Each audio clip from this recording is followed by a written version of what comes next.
Assalamualaikum warahmatullahi wabarakatuh. Jumpa lagi di channel saya Teknoware. Nah, jadi di kesempatan kali ini saya ingin share tentang kondisi motor Yamaha Lexus saya yang sudah berumur 6 tahun ya. Tapi kilometernya memang masih rendah ya. Jadi kilometernya di angka 43.000 ya. Nah, jadi kondisi shockbreaker depan saya ini udah bocor ya. Terutama yang sebelah kanan ini bocornya udah lumayan cukup parah. Karena memang kebetulan meskipun kilometernya rendah, medan yang saya lalui untuk setiap hari kerja itu banyak polisi tidur ya. Jadi banyak jalan bambi, jalan yang berlubang, rusak ya, sehingga mengakibatkan umur dari shockbreakernya ini kurang awet ya. Jadi rencananya ini akan saya servis sendiri ya. Jadi tentunya nanti yang pertama kita harus melepas spakbor bagian depan dulu. Yang seperti terlihat itu baut spakbornya itu dari bagian dalam ya. Jadi perlu diketahui bahwasanya meskipun saya pakai velg aerod, ini shockbreaker saya ini masih ori bawaan Lexi ya. Jadi saya memang mengakalinya seperti itu biar spakbor ori Lexinya masih bisa terpasang. Nah, untuk kondisi inner tube-nya ini masih mulus ya, masih oke. Cuman memang bocornya udah lumayan cukup parah ya. Lantas peralatan apa saja yang harus kita siapkan untuk servis? Yang pertama yaitu kunci shock atau kunci ring ukuran 14 ya. Jadi nanti untuk membongkar itu segitiga bagian atasnya itu kuncinya ukuran 14. Kemudian kunci shock ukuran 10 itu untuk melepas braket selang remnya. Kemudian untuk melepas as rodanya sendiri itu kita butuh dua kunci.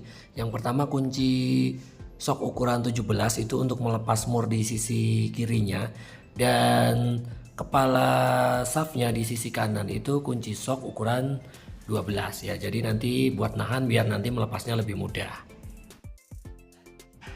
Nah, jadi proses melepas spakbor depan saya skip aja ya.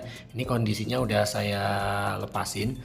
Nah, kemudian langkah selanjutnya kita perlu mengendorkan dulu ya baut segitiga ini. Saya tadi udah sampaikan di awal, kita perlu kunci shock atau kunci ring ukuran 14 ya. Nah, jadi itu ada 4 buah baut. Ini nanti kita kendorkan dulu aja ya. Jadi kendorkan secukupnya, nggak perlu sampai dilepas dahulu.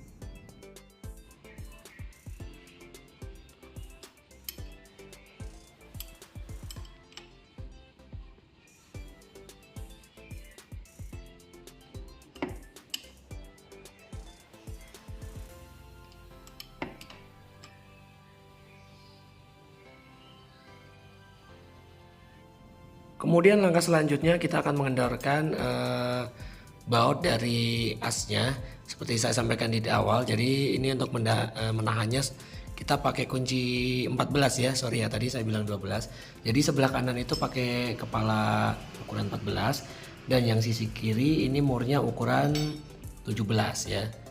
Nah, ukuran 17 ya. Jadi nanti ditahan biar nanti muternya lebih mudah ya. Biar nggak ngelos ya. Ini cukup kita kendorkan dulu ya, jadi jangan dilepasin semuanya dulu karena nanti kita ada proses dongkrak bodi motornya biar ban terangkat ke atas ya.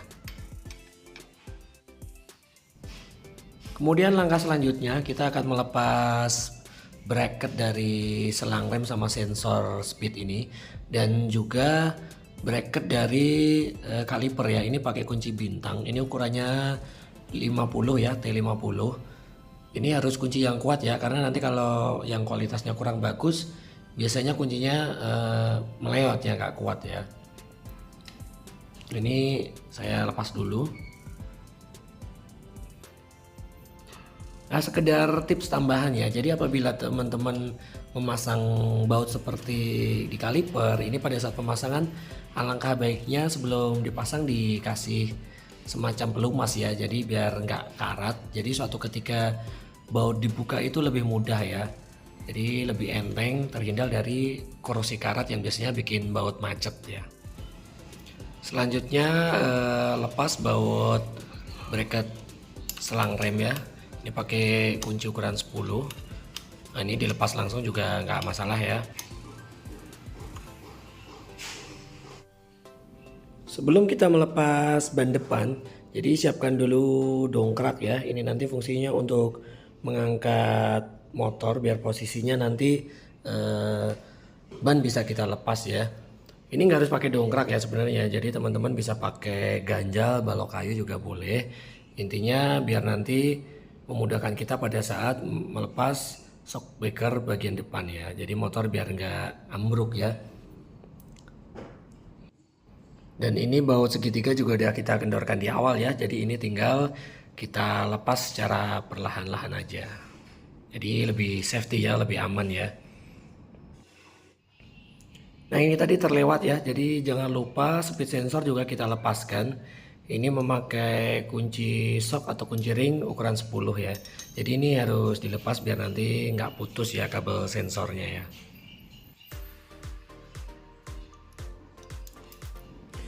Dan perlu diperhatikan ini posisi dongkrak atau ganjalnya ini di ujung ya, itu di dalamnya itu pas sama rangka, jadi insya Allah aman ya. Dan selanjutnya kita tinggal melepas shockbreaker kanan dan kiri ini secara perlahan-lahan ya. Jadi bisa kita lakukan untuk servis shockbreaker depannya.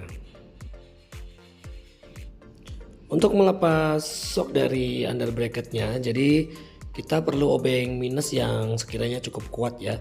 Jadi nanti sambil kita tarik perlahan, nah itu ada celah di under bracketnya ya. Itu nanti sedikit kita ungkit. Sebenarnya lebih rekomen obengnya yang agak panjang ya biar lebih enteng ya. Jadi nah itu nanti kita sisipkan di celahnya itu. Kemudian nanti shockbreaker kita tarik secara perlahan. Nah ini udah berhasil kita lepas ya. Ini jangan sampai salah. Nah ini ada markingnya ya, kiri dan kanan beda ya. Jadi jangan terbalik pada saat pemasangan nantinya.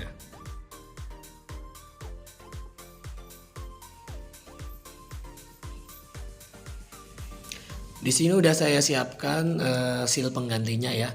Ini saya beli online. Nanti saya cantumkan link pembelian di deskripsi videonya.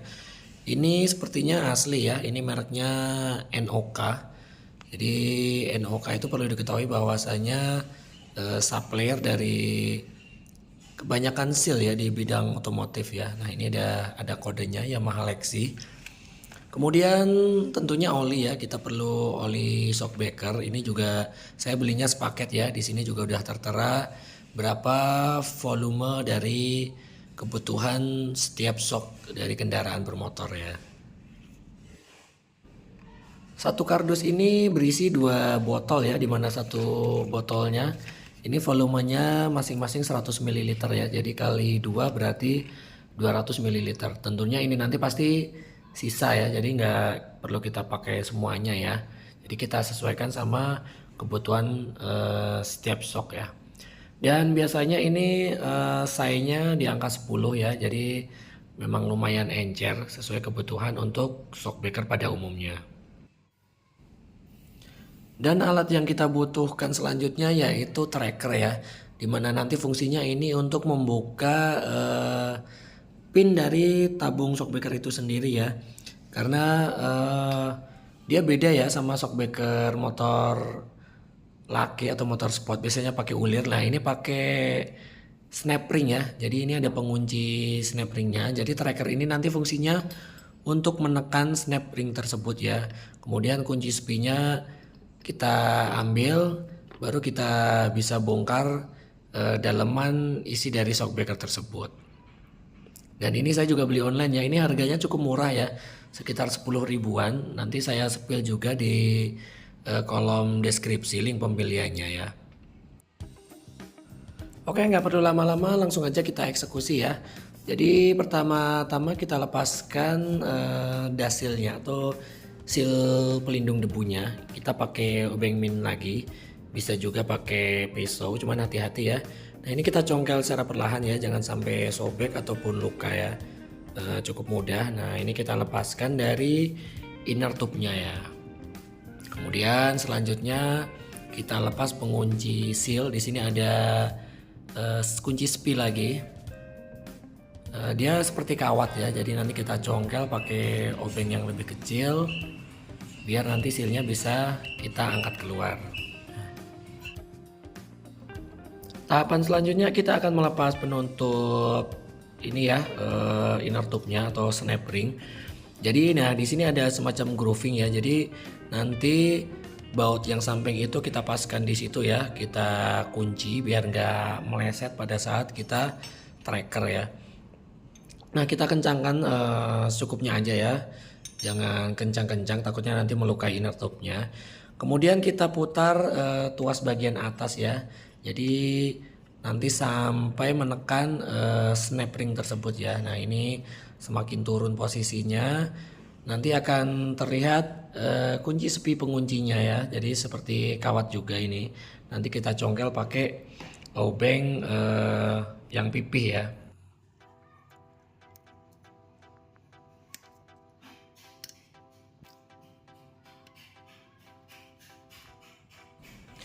Dan ternyata obeng saya nggak kuat ya, jadi saya terpaksa menggunakan pisau. Nah ini langsung keambil dengan mudah ya.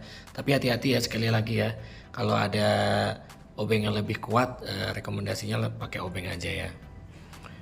Nah ini snap ring udah terbuka karena kunci sepinya udah berhasil kita lepaskan. Kemudian kita kendorkan trackernya sampai snap ringnya benar-benar terbuka dari inner tube-nya.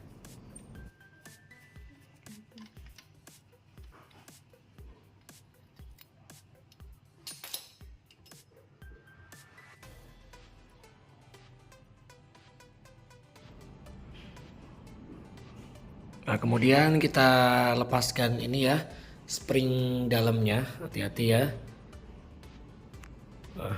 Cukup hitam ya olinya, pertanda udah kotor ya. Sekarang kita tuang olinya.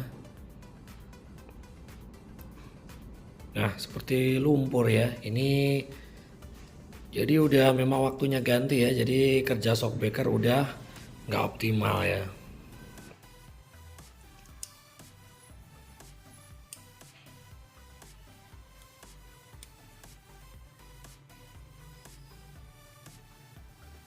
Selanjutnya siapkan kunci L ukuran 8. Nah ini fungsinya untuk melepaskan baut sulingan. Jadi istilah kalau di orang awam sulingan ya, tapi kalau di shockbreaker ini namanya orifice ya. Jadi ini ada baut penahannya, ini kita putar ke kiri, baru nanti inner tube-nya bisa kita lepaskan dari outer tube-nya ya. Nah ini udah kendor, tinggal kita lepaskan bautnya. Sebenarnya kalau teman-teman ada ragum di rumah lebih enak ya kerjanya ya. Jadi cukup dicekam dengan ragum. Berhubung saya nggak ada ya harus diinjek dengan kuat ya. Karena untuk melepas baut bagian bawah ini lumayan butuh tenaga yang cukup ekstra ya.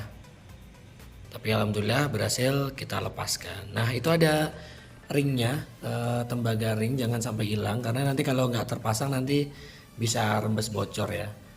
Nah kemudian inner tube baru bisa kita keluarkan dari outer tube-nya.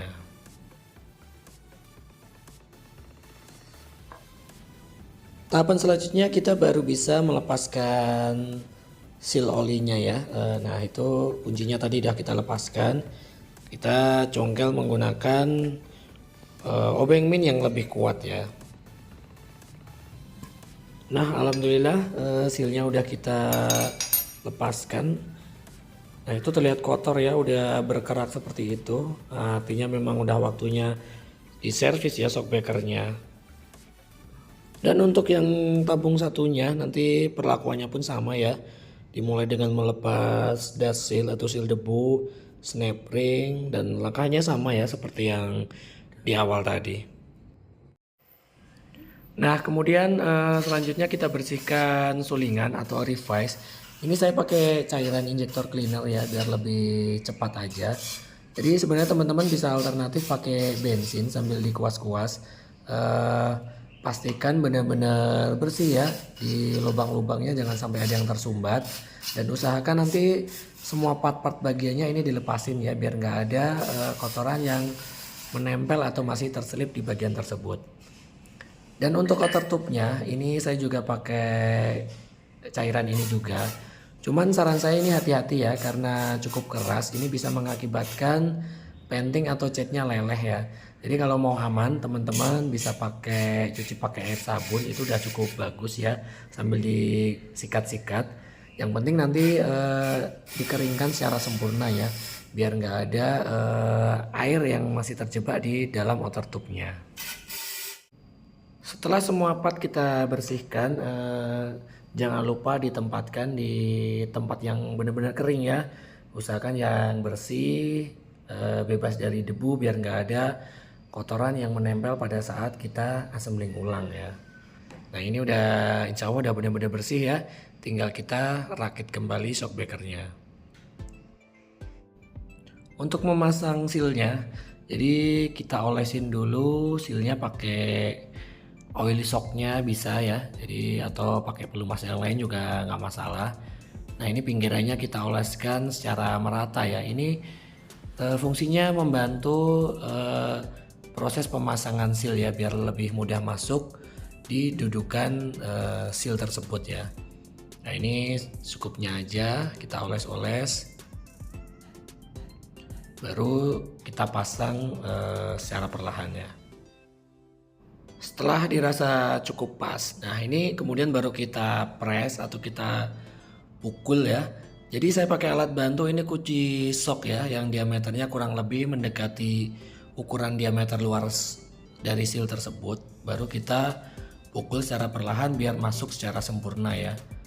Nah ini posisinya harus benar-benar mentok ya, biar masuk sampai ke bagian dasar dari dudukan seal tersebut. Dan jangan lupa pasang kembali snap rim penguncinya. Ini cukup ditekan secara perlahan aja ya. Ini cukup enteng, bisa pakai obeng minus. Selanjutnya kita akan merakit orifice ke dalam inner tube-nya ya. Jadi jangan sampai salah susunannya ya. Jadi itu ada springnya di bagian dalam. Pastikan sampai benar-benar masuk. Nah baru ini kita masukkan ke dalam outer tube-nya ya, yang sealnya udah terpasang tadi.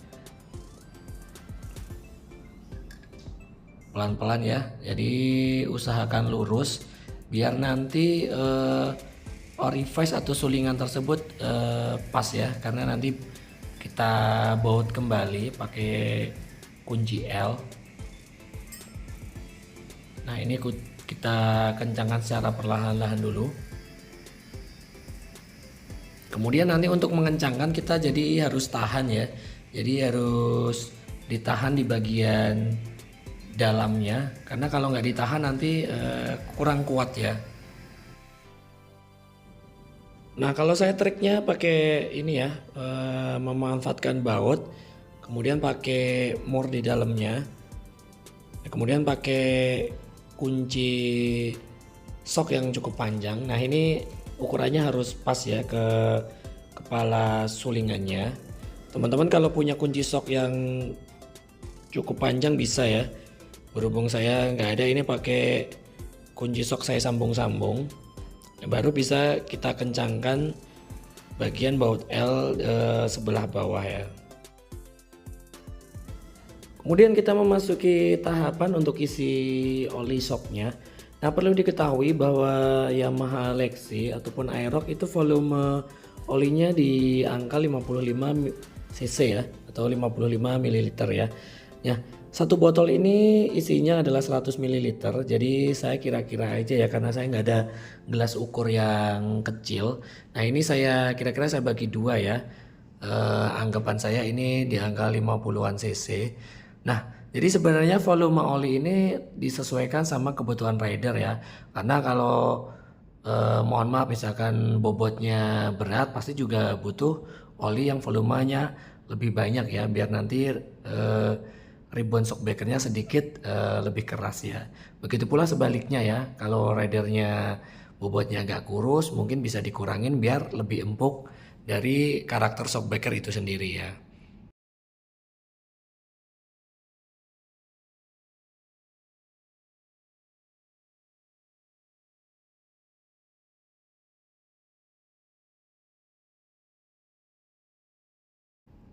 Setelah oli kita tuang, nah jadi ini inner tube kita tarik keluar.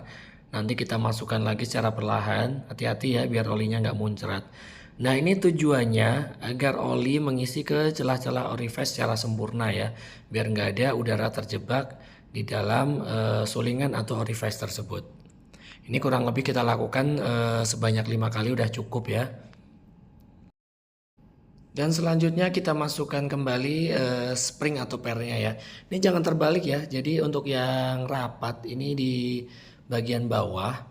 Karena nanti kalau terbalik nanti ribonnya nggak enak ya.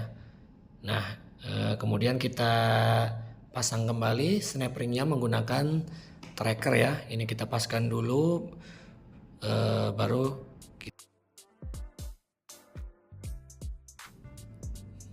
jangan lupa pasang kembali spi penguncinya ya. Jadi biar snap ringnya bisa terkunci.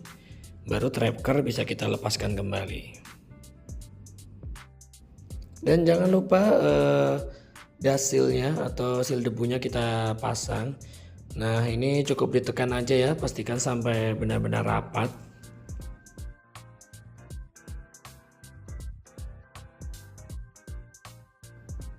Kalau servis sudah selesai, jadi shockbreaker bisa kita pasang kembali ke under bracketnya. Jangan lupa dikencangkan baut-bautnya ya. Jadi harus kuat dan pastikan kencang, jangan sampai ada yang kendor. Kemudian pasang kembali kalipernya, sensor speednya, dan juga nggak lupa rodanya tentunya kita pasang kembali ya. Baru bisa kita tes untuk jalan. Oke, sebelum kita tes jalan, kita cek dulu ribonnya seperti apa. Nah ini feel saya cukup pas ya, jadi terlalu empuk pun enggak. Dan setelah saya pakai untuk melewati jalan berbagai medan pun ribonnya sangat pas ya. Bahkan untuk melibas polisi tidur pun sangat nyaman ya. Oke, sekian dulu video yang dapat saya bagikan kali ini, mudah-mudahan bermanfaat buat teman-teman semuanya. Sekian dari saya, wassalamualaikum warahmatullahi wabarakatuh, salam Technoware.